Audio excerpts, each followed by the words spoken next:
നിരന്തരമായി ഉണ്ടാകുന്ന വന്യമൃഗ ആക്രമണങ്ങളിൽ സർക്കാരിൻ്റെ ഇടപെടലുകൾ നിരുത്തരവാദിത്വപരം ആണ് എന്ന് KCBC ജാഗ്രതാ കമ്മീഷൻ.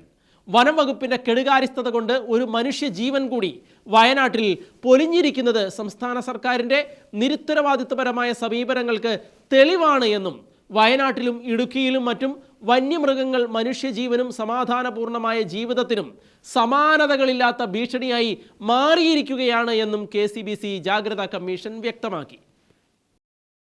മുൻകാലങ്ങളിൽ നിന്ന് വ്യത്യസ്തമായി വനത്തിന്റെ സമീപ പ്രദേശങ്ങളിൽ മാത്രമല്ല കിലോമീറ്ററുകൾ ദൂരെ ജീവിക്കുന്ന ഗ്രാമീണർക്കും വന്യമൃഗശല്യം വലിയ വെല്ലുവിളി ഉയർത്തിയിട്ടുണ്ട്. ഈ രൂക്ഷമായ പ്രതിസന്ധി ഘട്ടത്തിലും സർക്കാർ ഏതുവിധത്തിലുള്ള നടപടികളാണ് സ്വീകരിക്കുന്നത് എന്നുള്ളത് വലിയ ചോദ്യമാണ്. ഇത്തരം വെല്ലുവിളികൾ പതിനായിരക്കണക്കിന് ജനങ്ങൾ നേരിടുന്നതിനിടയിലും കൂടുതൽ ജനദ്രോഹപരമായ വകുപ്പുകൾ ഉൾപ്പെടുത്തി വനനിയമം പരിഷ്കരിക്കുന്നതിനാണ് സർക്കാർ നീക്കം നടത്തിയത്. പ്രതിഷേധങ്ങളെ തുടർന്ന് പരിഷ്കരണ ശ്രമം സർക്കാർ പിൻവലിച്ചെങ്കിലും കഴിഞ്ഞ ദിവസം അതിനെതിരായ പ്രമേയം പാസാക്കിയ ഫോറസ്റ്റ് റേഞ്ചേഴ്സ് ഫോറത്തിന്റെ നടപടി അത്യന്തം അപലപനീയമാണ്. ഈ യോഗത്തിൽ സംസ്ഥാന വനം മന്ത്രി അധ്യക്ഷനായിരുന്നു എന്ന വസ്തുത ലജ്ജാകരമാണെന്നും KCBC ജാഗ്രതാ കമ്മീഷൻ പറഞ്ഞു. വന്യജീവികൾ മനുഷ്യജീവനും സ്വത്തിനും ഭീഷണിയാവുന്ന വിധത്തിൽ നാട്ടിലേക്കിറങ്ങുന്നത് പതിവായിരിക്കെ അതിനെ പ്രതിരോധിക്കാൻ യാതൊരു നടപടിയും വനം വകുപ്പ് കൈക്കൊള്ളുന്നില്ല എന്നുള്ളതാണ് വസ്തുത. വന്യജീവികൾ വനം നിറഞ്ഞ് നാട്ടിലേക്കിറങ്ങുന്ന സാഹചര്യം പരിഗണിച്ച് യുക്തമായ നടപടികൾ സ്വീകരിക്കാനും മനുഷ്യജീവനും സ്വത്തിനും സംരക്ഷണം ഒരുക്കാനും സർക്കാരിനും വനം വകുപ്പിനുമാണ് ഉത്തരവാദിത്തമുള്ളത്. ലഭ്യമായ കണക്കുകൾ പ്രകാരം 344 ചതുരശ്ര കിലോമീറ്റർ മാത്രം വരുന്ന വയനാട് വന്യജീവി സങ്കേതത്തിൽ 2006 60-ൽ താഴെ കടുവകളാണ് ഉണ്ടായിരുന്നത്. എന്നാൽ 2018 ആയപ്പോൾ അവയുടെ എണ്ണം വനത്തിന് താങ്ങാൻ കഴിയാത്തവണ്ണം 180ഓളമായി.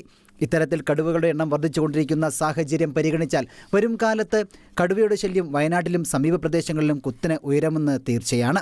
മനുഷ്യജീവനെ ഭീഷണി ഉയർത്തുന്ന വിധത്തിൽ ആനകളുടെ ശല്യവും പലയിടങ്ങളിലായി വർദ്ധിച്ചുകൊണ്ടിരിക്കുന്നു. ജനുവരി 23-ന് മാധ്യമങ്ങൾ ഏറിയ പങ്കും വലിയ വാർത്താ പ്രാധാന്യം നൽകിയത് ജനവാസ മേഖലയിൽ കിണറ്റിൽ ഒരു ആന അകപ്പെട്ട സംഭവത്തിനും അതിരപ്പിള്ളയിൽ ഒരു ആനയുടെ തലയിൽ പരിക്കേറ്റ സംഭവത്തിനുമായിരുന്നു. വന്യമൃഗങ്ങളാൽ മനുഷ്യജീവൻ നഷ്ടപ്പെടുന്ന സംഭവങ്ങൾക്ക് അത്ര പോലും ഗൗരവം നൽകാൻ മാധ്യമങ്ങളോ സർക്കാരോ തയ്യാറാകുന്നില്ല എന്നുള്ളത് ഖേദകരമാണ്. ഈ ഘട്ടത്തിൽ മനുഷ്യജീവനും മനുഷ്യരുടെ സ്വൈരജീവിതത്തിനും തടസ്സമാകുന്ന വന്യമൃഗശല്യം നിയന്ത്രണ വിധേയമാക്കാനുള്ള നടപടികൾ സർക്കാർ യുദ്ധകാലാടിസ്ഥാനത്തിൽ സ്വീകരിക്കണം.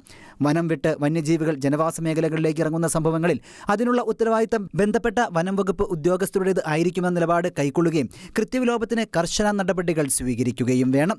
വന്യമൃഗ ആക്രമണങ്ങളാൽ മനുഷ്യജീവന് നഷ്ടപ്പെടുന്ന സംഭവങ്ങൾ ഇനി ആവർത്തിച്ചുകൂടാ എന്നും KCBC ജാഗ്രതാ കമ്മീഷൻ പറഞ്ഞു. News desk Shekinah news.